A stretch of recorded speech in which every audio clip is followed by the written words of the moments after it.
Today, the Harrier jump jet is a mainstay of military forces all around the world. But in the 1960s, it was touch and go as to whether the Harrier project would ever see the light of day. Its story is one of indecision, political intrigue, and military disagreements.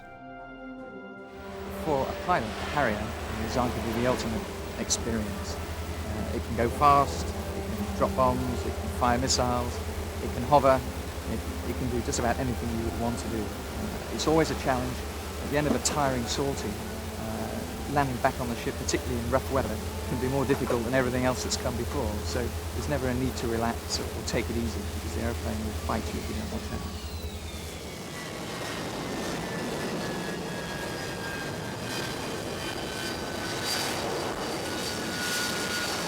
out. Although it's small, we can carry missiles, bombs, guns as well.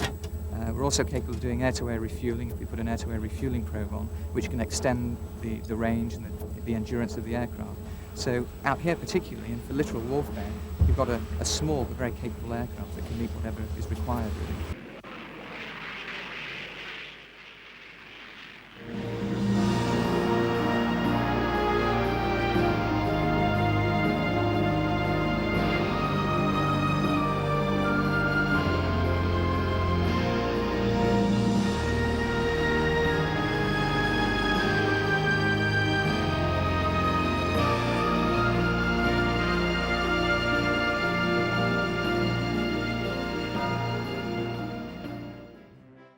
After World War II, there were various experiments in ducting air as a means of propulsion rather than a propeller.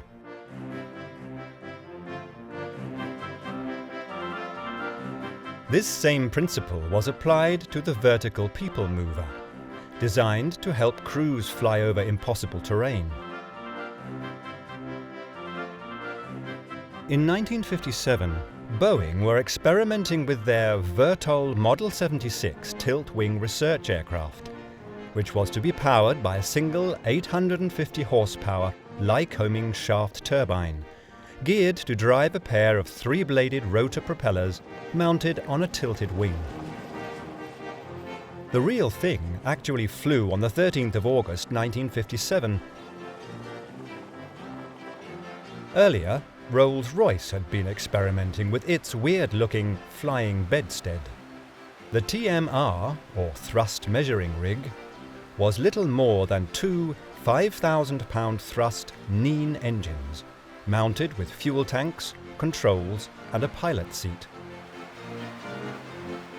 The French were also in on the act with their Actile Volant, which first left the ground in 1957. 2 years later, Stegner came up with the Polyoptere. This prototype crashed. In the United States, the race for vertical takeoff produced some weird and wonderful contraptions like this Doak convertiplane. Chrysler decided that two converted engines would do the trick. Germany managed to get a little closer with the EWR 101C, which was built to provide information for a proposed VTOL Mach 2 fighter. While Dornier produced its own version.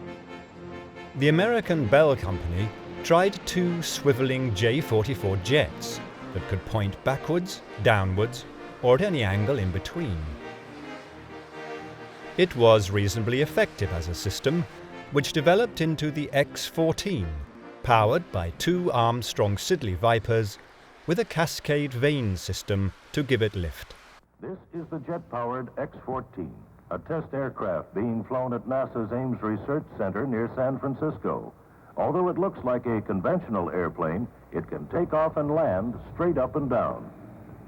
One of the men who flies the X-14 at Ames is test pilot Ron Gertis. It's different in that it is a VTOL aircraft, and that stands for vertical takeoff and land. This aircraft can take off and land vertically by the thrust provided by two jet engines. And it can hover just like a helicopter can. Now, the thing that makes it different is that it is a research vehicle. We can vary the way this aircraft responds to its controls and thus do some basic research on VTOL control systems. You also might note that we have an open cockpit in this airplane. It's probably one of the few open cockpit jets flying today. NASA is doing research on vertical takeoff and landing planes like the X-14 to study problems associated with a workable intercity transport system for the future. By 1958, Rolls-Royce had converted their flying bedstead into a realistic aircraft. The Shorts SC-1, which achieved its first transition into wing-borne flight in 1960. It had no less than 5 Rolls-Royce RB108 engines. 4 were mounted vertically to give it lift, while the 5th was mounted in the tail to push it into forward flight. Hovering was achieved by partially swiveling the down-thrust engines and partly by reaction control valves at the end of each wing, the nose and the tail. It was crude, but it worked. Meanwhile, across the Atlantic, the Ryan Company tried to keep the problem simple by sitting the aircraft on its tail. This test rig developed into the X-13 or the Ryan Vertijet, which was powered by a Rolls-Royce Avon engine.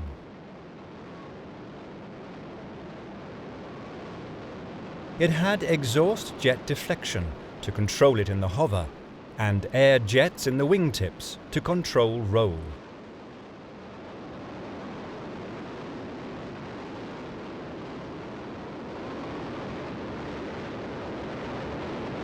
It managed to transition from vertical into horizontal forward flight in 1955.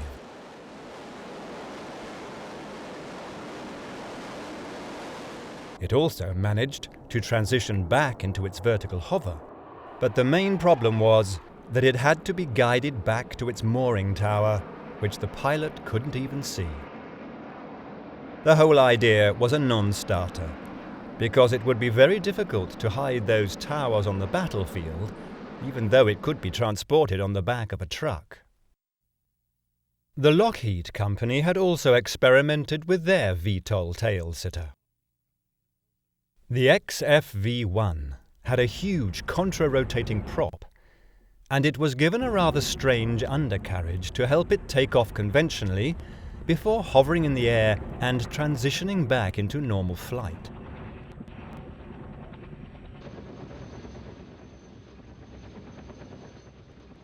This was another idea that never really progressed, as its limitations were pretty obvious.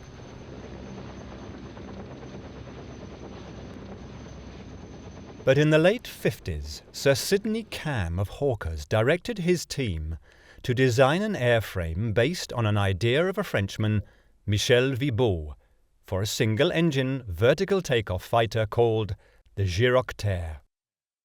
This strange-looking beast, with its bicycle undercarriage, had a single engine mounted in the center of the aircraft. The cockpit was fairly conventional, with the addition of a nozzle control for the engine exhausts. And because of the jet exhausts, it couldn't have a tricycle undercarriage. It was the 21st of October 1960 that Hawker's chief test pilot, Bill Bedford, managed to get XP-831 into a tethered hover, even though the engine could barely provide both lift and power for the reaction control system, which had puffers at the extremities of the aircraft to keep it stable. Indeed, the secret of the concept was the brainchild of Sir Stanley Hooker and his team from the Bristol Aero Engine Company, who reasoned, like Michel Vibeau, that it was possible to design a single engine that would raise the aircraft vertically by vectoring thrust through 4 nozzles pointing to the ground. By swiveling those nozzles, it should be possible to convert the aircraft into forward flight. Within the month, Bill Bedford had mastered the art of hovering with Stanley Hooker's Pegasus engine. Gradually, he managed to convert the hover to forward jet-borne flight. But there were still problems of getting the right feel on the controls, the right gearing between the throttle and the engine. There were aerodynamic problems when the jet efflux blew underneath the wings and onto the tailplane. On the 12th of September 1961, V-STOL became a reality when it transitioned from hovering to conventional flight and back again. We'd done it. We realized then that we had made the important step forward and proved the basic concept, although there was a very large amount of development work that had to be done to refine it for operational use.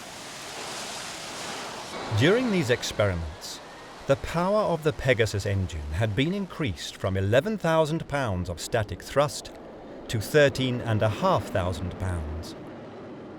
The aircraft had been designed not just to be experimental, but operational, with the strength to last for 3,000 hours of punishing short takeoff flights and landings.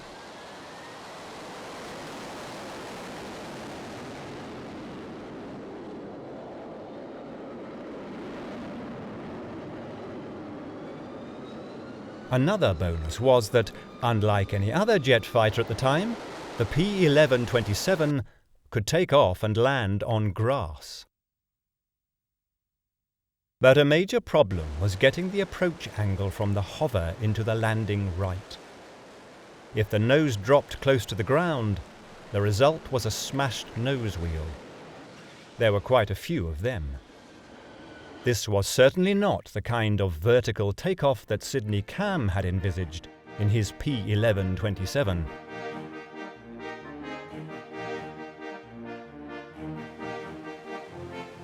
It was an historic moment in 1963 when Bill Bedford landed the P-1127 on Ark Royal, full of hope that the Navy would be impressed.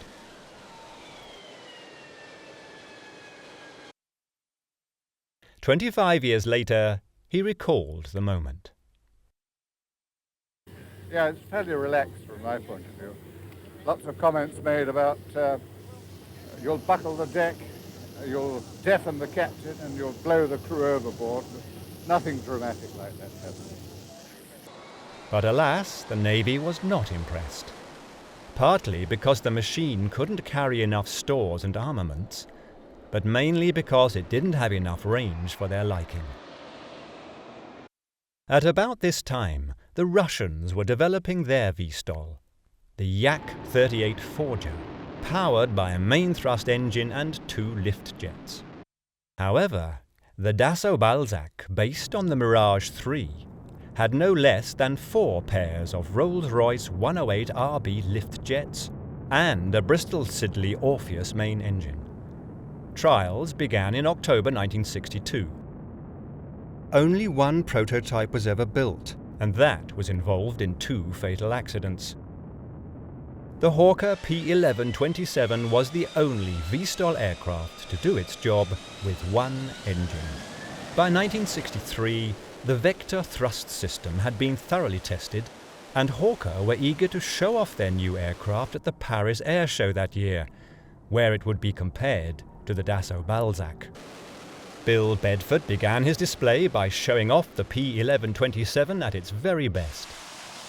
I completed my decelerating transition, was in the middle of a pirouette, when suddenly the bottom fell out of my lift, and I felt myself plummeting earthwards, and ignominiously I crashed in front of the president's tent on the concrete platform, with a progressive disintegration of the undercarriage and very expensive noises taking place.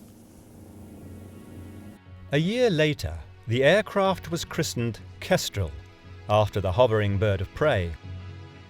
9 Kestrels were part of a special tripartite squadron set up to evaluate its operational possibilities. The RAF, Luftwaffe, and the United States Army, Navy, and Air Force all allotted pilots to this American-backed NATO program. Kestrel was powered by the Pegasus 5D, giving it 15,000 pounds of static thrust and an extra 4,000 pounds of power. The squadron had 10 pilots flying 9 Kestrels, initially from Hawker Siddeley's airfield at Dunsfold. After conversion, the squadron moved to West Raynham in Norfolk on April 1, 1965, when a US Army pilot managed to crash a Kestrel on the very first day. Ironically, the RAF, just like the Navy, had its reservations about the Kestrel, as it too wanted a supersonic fighter. The new aircraft had a number of improvements on the prototype. Its truly swept-back wings.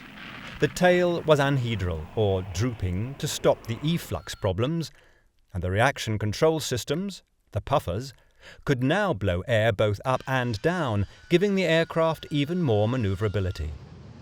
In the 9 months that the squadron lasted, it clocked up more than 900 sorties and put the Kestrel well ahead of any of its rivals. The RAF eventually got a very different version of Kestrel, with more power, an inertial navigation weapons system, and a head-up display for the pilot. It became the Harrier GR1, standing for Ground Attack and Reconnaissance. The RAF ordered 77 GR1s. A pilot who found himself flying the new vertical takeoff Harrier was Air Commodore Paddy Hine. It was a real handful to operate, and of course you had the added dimension of the VSTOL flight regime. And I had never really flown helicopters apart from a 2 weeks induction course. And there's something slightly unnatural about bringing a high-performance combat fighter down below its normal stalling speed. With its swiveling nozzles, all the pilot had to do was to set the stop to 60 degrees, the speed bug to 90 knots, push the throttle lever forward, at 90 knots pull the nozzle lever back, then gently ease it forward to transition into wind-borne flight. In RAF Germany, its mission was close air support for the British Army. 3, 4 and 20 squadrons were the first line of defence if the Soviet Union had launched an armoured assault from East Germany. In many ways, I would say that the Harrier was the most interesting aircraft that I've operated in the RAF because of the off-main base deployment option. And we in Germany at that time, this was 1974-75, were much involved in developing that concept. And we could use stretches of road that might be in forests or on the outskirts of villages. We could use the villages in which to hide aircraft. Many of our war sites at that time were in villages themselves. So developing that concept was pioneering stuff. Because of its short range, but its ability to attack and then hide behind the front line, the Harrier was used on many sorties a day, either in its attack role or photographing the enemy. Number 1 Squadron flew their GR1s to RAF Akrotiri on the island of Cyprus, which proved to be an ideal training ground. But a major problem had been converting pilots from other fighters to the single-seat GR1. The 2-seater version had been a long time in coming because of directional stability problems and the extra length needed to house 2 pilots. The T Mark II was finally cleared in 1971, and the accident rate came down quite dramatically. The Russians had also found the same problem with the Yak-38, so they produced a 2-seater version, the Yak-38U. Of the 90 single-seaters, 37 are known to have been lost. It is ironic that the one American body that wasn't represented in the Kestrel tripartite squadron was the Marines. At the time, they had thought that the Kestrel simply didn't have the payload range that they required. But they did need a high-performance fixed-wing VSTOL aircraft, and with the Harrier, they felt they'd found one. They stuck to the Aden guns that had proved so successful in Europe.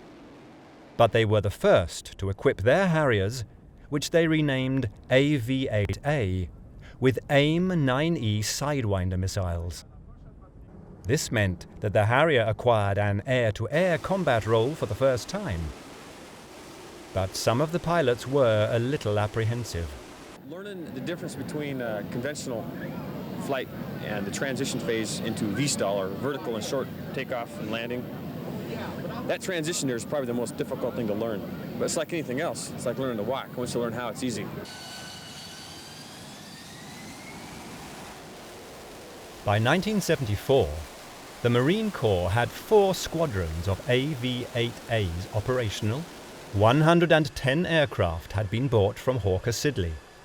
With its missiles and bombs, the Harrier was coming of age.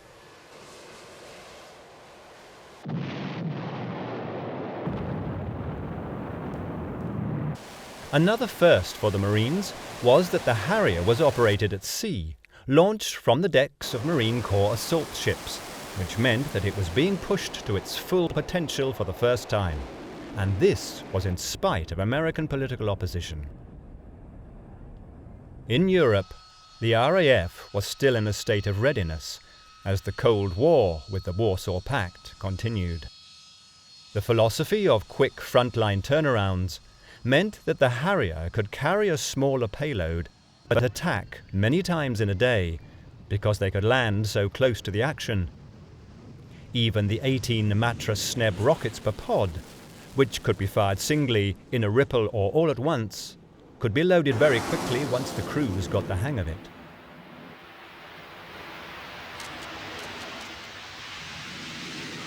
The Sneb were the one link between the GR1 and the GR3, which had the same basic airframe. But the GR3 had a new nose housing, a rangefinder and target seeker. It had new radar-seeking aerials on the tail, and an uprated Pegasus 11 engine pushing out 21,500 pounds of thrust, plus the Ferranti FE541 inertial navigation and attack system. Life in Germany in the late 1970s for the GR1s and 3s became fairly routine, with photographic or reconnaissance sorties, where 5 cameras were carried in a pod underneath the central fuselage, and attack exercises.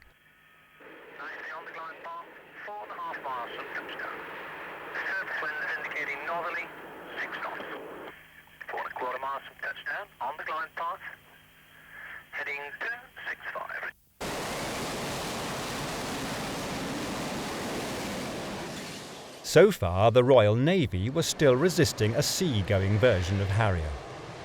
But again, because of political cutbacks, their carrier fleet was getting smaller.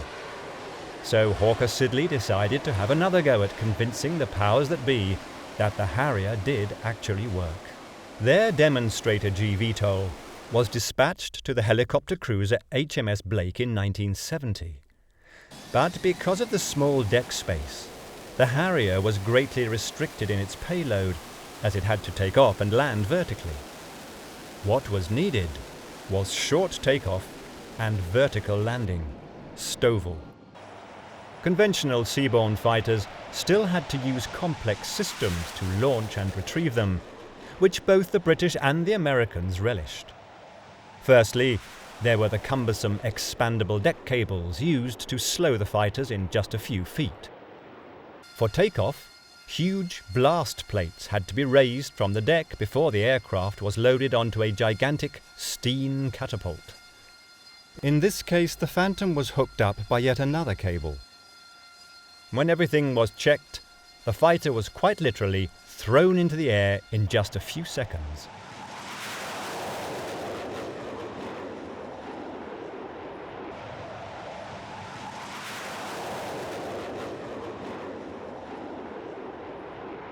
How much simpler and more economical it was to get your aircraft to gracefully join the ship and land vertically.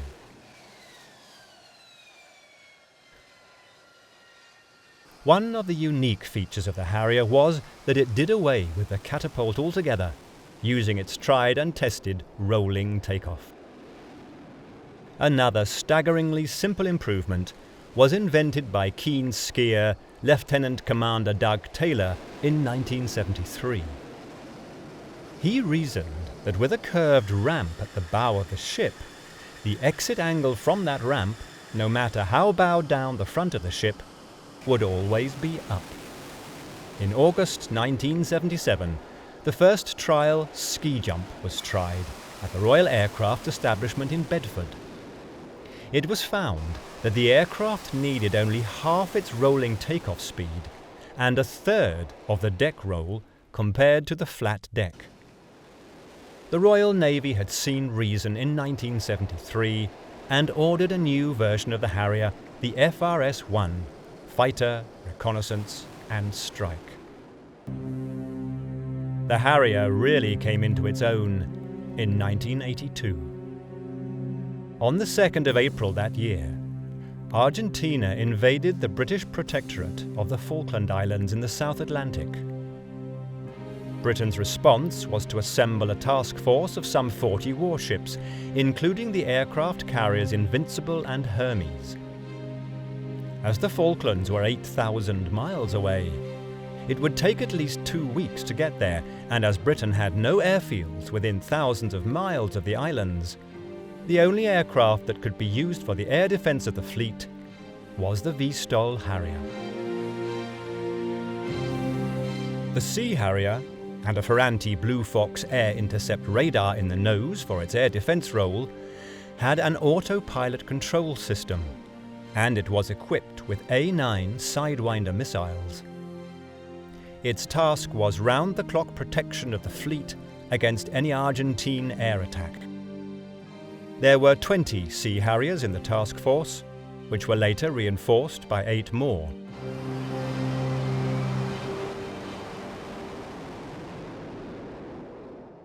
During the slow journey to the southern Atlantic, the Harrier pilots and their crews practiced all the skills they would require to fight in their first real conflict. They practiced attacking surface shipping. This was where the inertial navigation system really came into its own.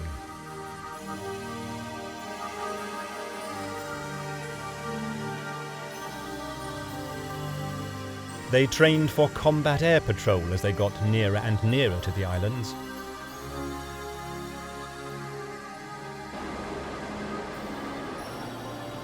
The Marines, who were to recapture the islands, honed their skills too. With the task force in position, the RAF mounted Operation Black Bug. On the 30th of April, a Vulcan bomber dropped 21 1,000-pound bombs on the runway at Port Stanley, the capital of the Falklands. After its 6th air refueling from Victor tankers, the Vulcan completed the longest bombing run in aviation history before landing back at Ascension Island in the Central Atlantic. This was followed up by Sea Harrier ground attacks on May the 1st.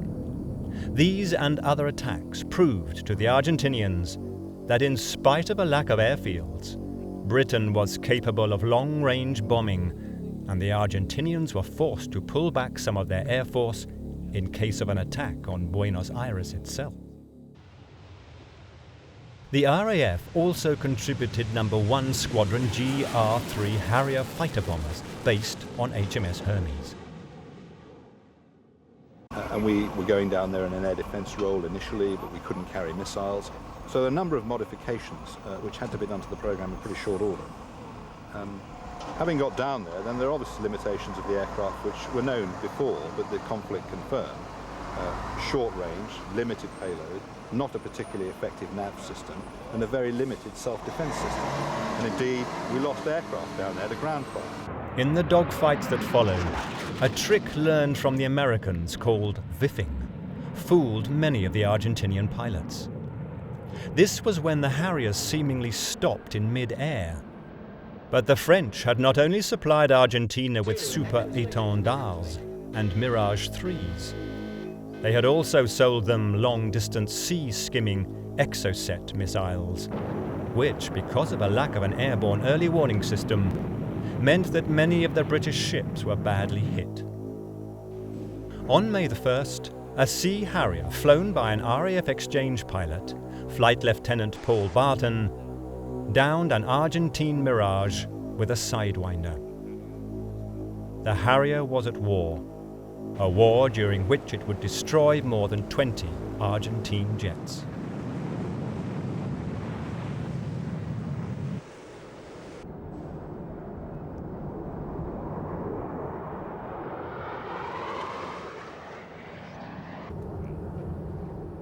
However, when the air battle for Port Stanley raged, the Argentinians themselves shot down 9 Harriers. All were lost to ground fire.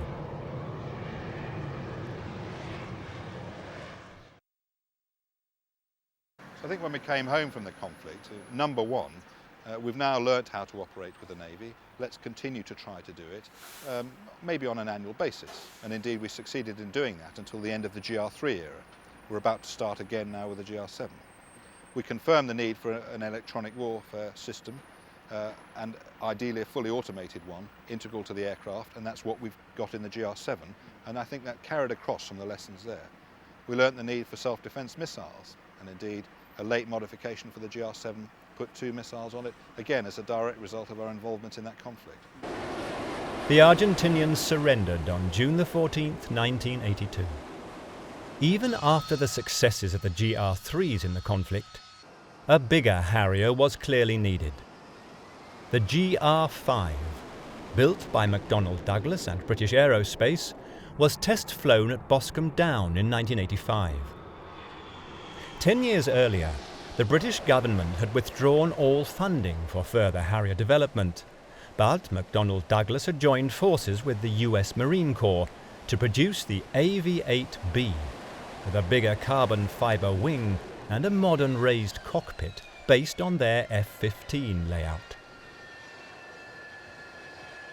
In March 1988, the RAF flew its first sortie in the new plastic Mark V, which was designed to fulfill a battlefield interdiction role, attacking targets deep behind the enemy's front line. It also had a hugely increased range, made possible by a retractable refueling probe. The plastic wing had much bigger flaps, which meant that the aircraft could lift off a heavier bomb load, and the larger wing area allowed for 4 pylons a side instead of 2. It also meant that the outriggers could be brought in from the wingtips, so that the aircraft could negotiate narrower roads, which the RAF had specifically asked for. A year later, in 1989, came the breakup of the Soviet Union and the end of communism. As a consequence, NATO's role was to completely change. Suddenly, its main enemy was seeking peace. Again, the British government seized on the opportunity to cut the RAF's budget drastically. The document, called Options for Change, was presented to Parliament on the 25th of July 1990. Just 1 week later, Iraq invaded Kuwait. Within 4 days, it was occupied. The Iraqi dictator Saddam Hussein had an army of 1 million men, 5,000 tanks, and an air force of 500 aircraft. The United Nations couldn't allow him to dominate the Arabian oil fields, and so, within 5 months, a vast coalition force was assembled in the Persian Gulf. Operation Granby, or Desert Shield, was commanded by American General Norman Schwarzkopf.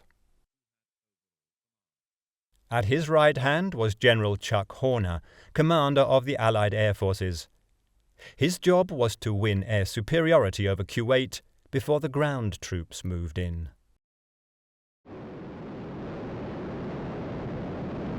At 1:30 on the 17th of January 1991, Desert Shield became Desert Storm, when Tomahawk cruise missiles were launched from Allied ships in the Gulf at the Iraqi capital, Baghdad. They were followed by wave after wave of coalition bombers hitting radar stations and communications.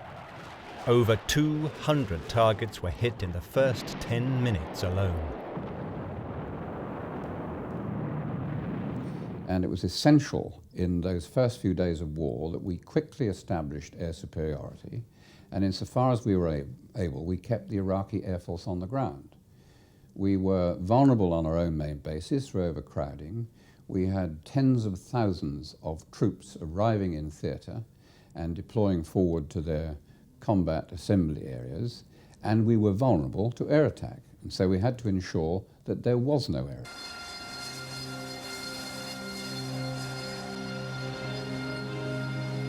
Among nearly 2,500 coalition aircraft, the US Marines used their AV-8B Harrier IIs for close air support.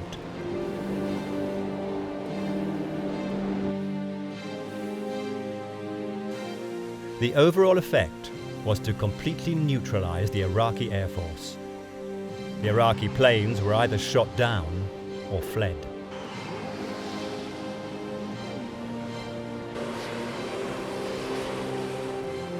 Desert Storm lasted 38 days and left the way open for the land battle.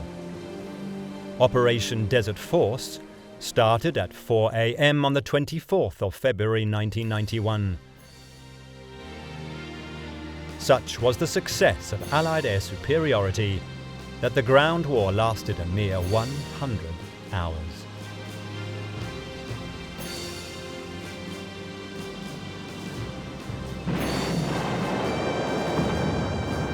That illustrated to me the degree of effectiveness that air power had inflicted in terms of attrition. The Iraqi surrender was swift, but its airspace would have to be controlled well after the conflict was over. This was to be one of the main roles carried out by the Harrier.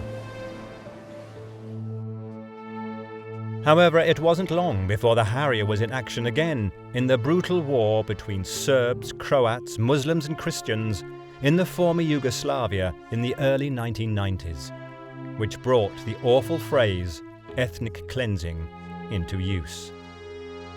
The simmering tension in the region eventually boiled over, and by 1993, full-scale war was being waged in the Balkans.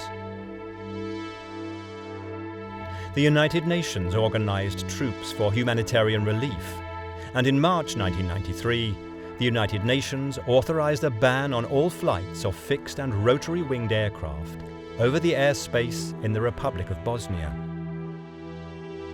NATO's Operation Deny Flight was instigated by NATO to deny the Serbian Air Force the ability to attack targets in Bosnia-Herzegovina.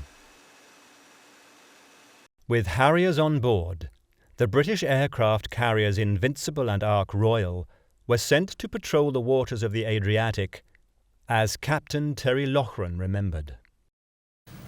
Here we are poised in international waters. We're beholden to no one.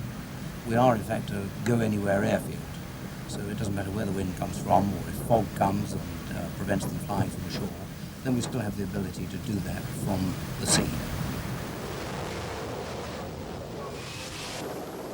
Ark Royal is poised in the Adriatic so that we can provide support to the British Army, which is ashore in Bosnia, aiding the United Nations humanitarian effort. We do this by flying our Sea Harriers over the Bosnia to provide close air support if necessary.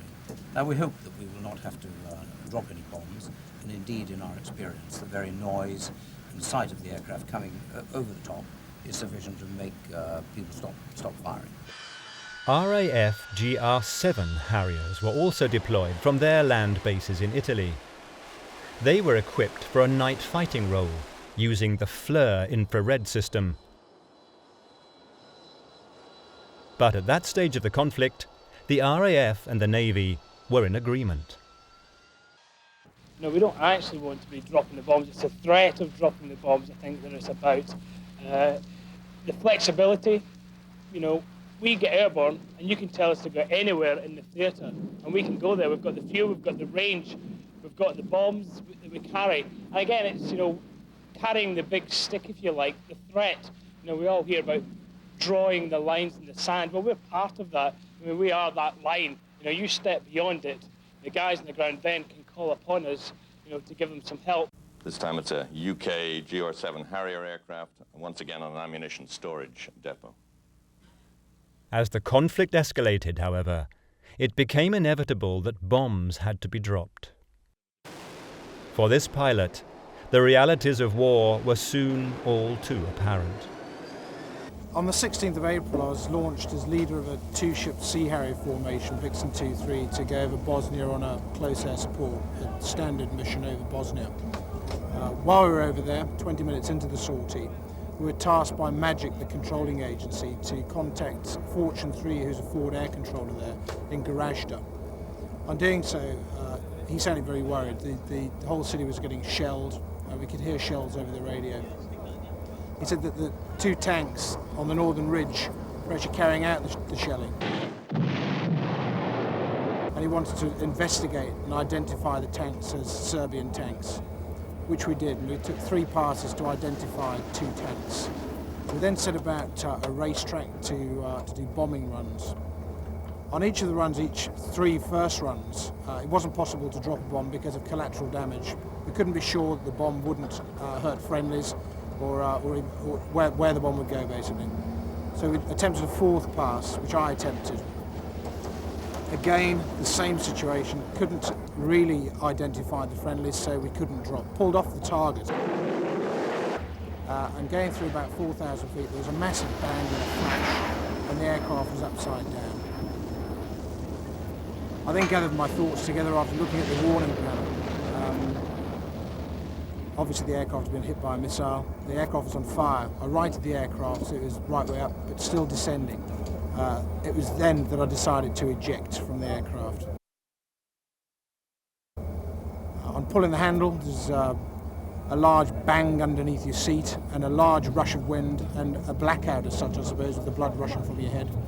And then the next thing I knew was a huge tug between my legs as the parachute opened, obviously decelerating from 300 knots to 0 knots in about half a second. So it's bound to be quite a tug. It was then all quiet as I floated down in the parachute and landed on in not such a nice style, but it was functional. I got taken to UN headquarters in Garajda and then flown out by helicopter back to our call a couple of days later via Sarajevo.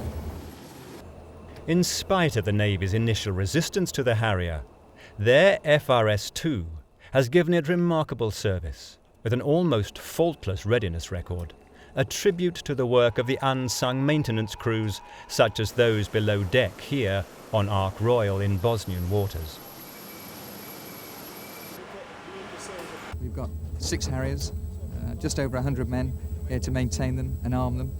And out here at the moment, we've really got 3 roles. We've got the offensive counter-air role, which is the primary mission for which the aircraft was designed for in the first place.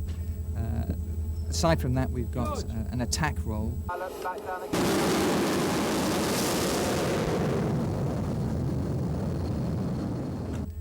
And then on top of that, a reconnaissance role. And in fact, the majority of our work out here at the moment is close air support, attack, if you will, and reconnaissance flight. The squadron has 10 pilots, which is the normal number for a squadron with this number of aircraft. And that means that we each get to fly once a day, occasionally twice a day, depending on what the task is. The results of our strikes have, in my assessment, been very successful. I must tell you that we've had some weather problems. We've obviously missed some targets. But overall, I believe that we are being very successful in the prosecution of these air operations. There is no doubt that Operation Deny Flight, with the Harrier playing its full part, helped to force the Serbs to the negotiating table and made possible the peace in Bosnia. In June 1997, a 2-week exercise, Operation Kilfoyle, involving 9 NATO nations, was directed by the commander of the Harrier Force, Group Captain Clive Loader. His base was a disused airfield at Sculthorpe in Norfolk. I'm not sure if we're going to learn anything new, except to say that we need to practice the type of operation that we've seen over Bosnia and Iraq. They don't just happen. You can't just go to theatre and expect on day one to get those things right. They are complicated processes, both in the planning and in the coordination and the execution of those sorties. And it's very important for NATO that it is able to practice these in the appropriate scenario so that it has a high confidence level that when you go on operations, when after all, at day one, people may well be firing things at you, surface to air and air to air, that you've already got your game plan worked out, you're professional, and the losses will be absolutely minimised. Since the demise of the Cold War, we've revamped the Harrier Force concept of operations, and the government requires us to be able to operate from a spectrum of locations, from a fully found, fully hardened NATO-type base, right down through a civil military airfield to an austere location where we have to go and take everything that we need, all the consumables of war, and indeed all of the other admin support of people who are going to support the aircraft's operation. All of that has to be brought into a bare base airfield, and that is exactly what we're practicing here at Sculthorpe. And yes, it is very typical of what we could be asked to do.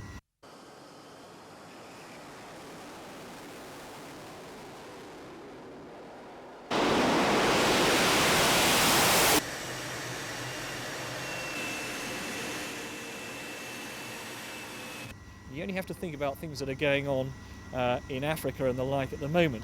We could be asked to go and carry out reconnaissance and other operations from places where there would be very little indigenous support. We have been too flexible for our own good, and clearly the risk is, you become a jack of all trades.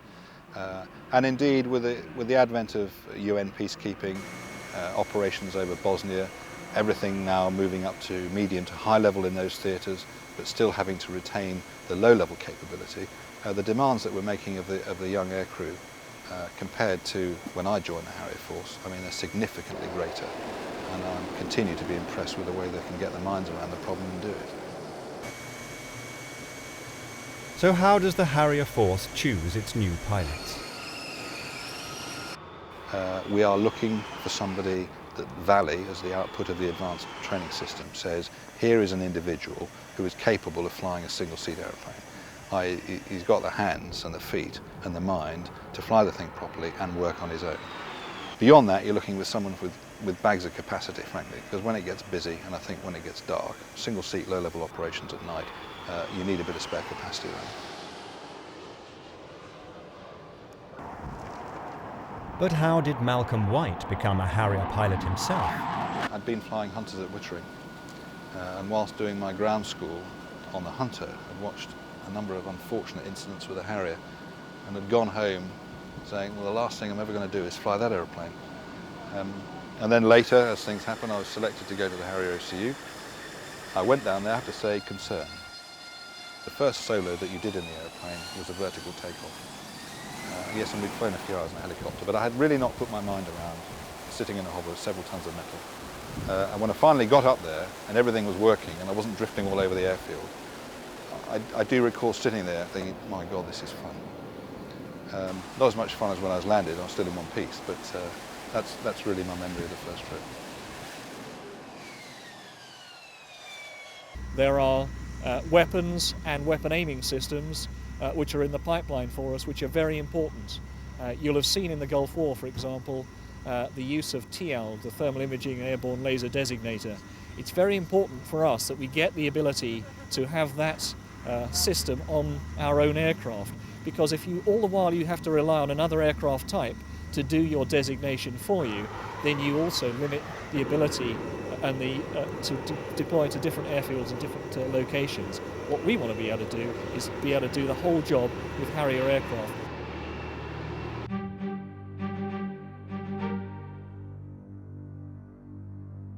When trouble reared its head in the Middle East once more in 2003, the Harrier again played a vital role in the Allied military force sent to that troubled region.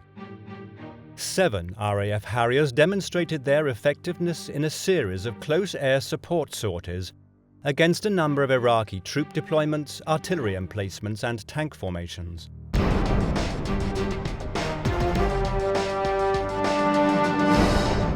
What was more, on the 25th of August 2004, the then UK Defence Secretary Geoff Hoon announced that 6 RAF Harrier GR7 jets from No. 3 Squadron were to be deployed in Afghanistan to provide close air support to the coalition forces based there.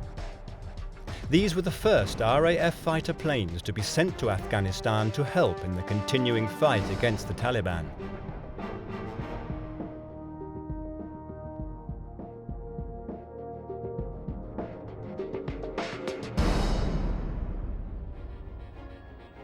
And so, despite huge government cutbacks over the years and the lack of faith that dogged its early development, the Harrier has become an indispensable weapon of war for NATO forces as they face an ever-changing world. It is still the only operational V-STOL fighter in the West. With the development of fly-by-wire, improvements in munitions and the addition of yet more power, there's no doubt that the Harrier force will continue to prove that it is truly a force to be reckoned with.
No less than 7 military air arms in the approach to the millennium used the Harrier jump jet worldwide.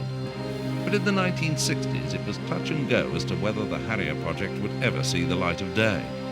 The Harrier story is one of indecision, political intrigue, and military disagreements. The Spanish were one of the few nations to have believed in the capabilities of a truly remarkable aircraft, but even they had problems in equipping their navy with the aircraft of their choice. Originally, the Spanish looked to Britain for the machines. But as there was a military embargo against Spain under its dictator Franco, so he was forced to buy from the American McDonnell Douglas Company. Such was the political situation at that time. Again, as so often has happened throughout the history of aviation, Britain was to be the loser. The Spanish version of the AV-8B isn't called Harrier at all. It's aptly named Matador. In 1996, 4 of Spain's Matadors were scrambled for a daring attack from their base on the aircraft carrier Príncipe de Asturias. Their mission was to find a British warship somewhere in the North Sea, sink it, and return to base in one piece.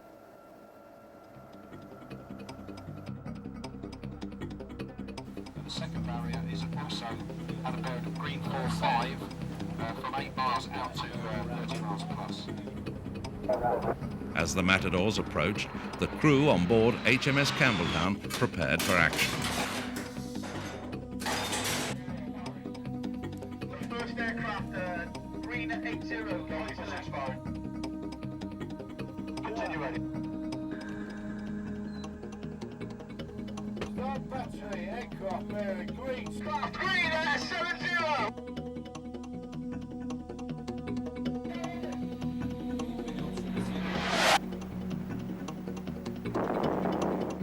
Shift target left.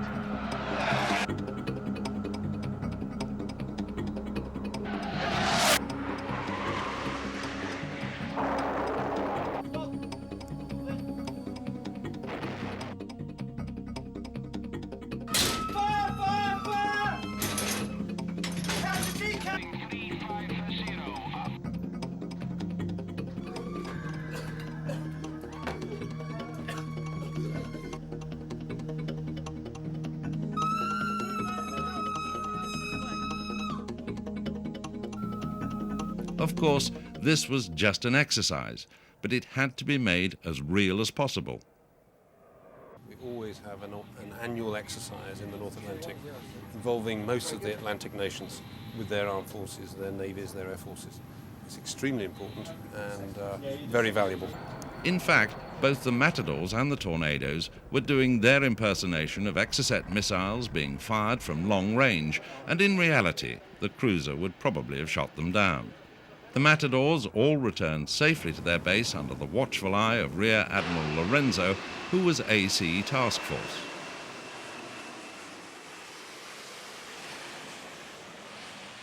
And the world has changed, so the exercise scenarios change. The current exercise reveals that. What we're practicing is NATO's crisis management procedures, how to prevent war rather than how to fight it. In the 1990s, the recurrent theme is the prevention of war, which means that the role of the Harrier, or in this case the Matador, has changed radically since Chief Test Pilot Bill Bedford first rather heavily landed the embryo P-1127 on the deck of HMS Ark Royal back in 1963. When we landed aboard Flag Off for Aircraft Carrier said in 1963, the thing that impressed me most was the complete absence of fright on the part of the spectators. Normally new airplanes come on board bigger, heavier and faster, and here was a reversal of the trend. The Royal Navy wasn't too impressed. Since those early days, all the techniques of landing and flying the Harrier have smoothed out into a thoroughbred of the air. The Harrier too can literally land on a sixpence very smoothly.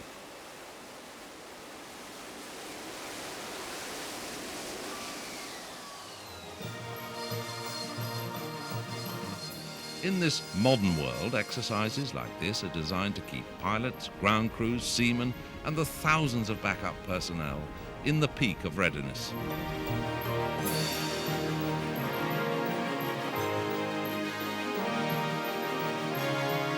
The Harrier force will continue to prove that it is truly a force to be reckoned with.